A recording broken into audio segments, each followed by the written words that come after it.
sa hangin nyo. Ang tagal kasi kumarga, binaklas ko kasi may singaw. Binaklas ko, try ko kung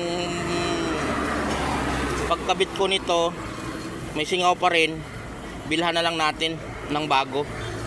Pero kung okay naman siya, huwag na natin bilhan. Linisan ko lang siya. Ito galing yun doon sa may hangin, yung sa ano. Ang hirap kasi pag ang singaw, ang lakas ng singaw. Yun yung sinasabi ko nung nakaraan na kala ko kung ano lang, ito pala siya. Linisan ko, pagkatapos ko linis, kabit ko ulit. Pag ganun pa rin siya, nasingaw pa rin, bilhan na lang natin bago.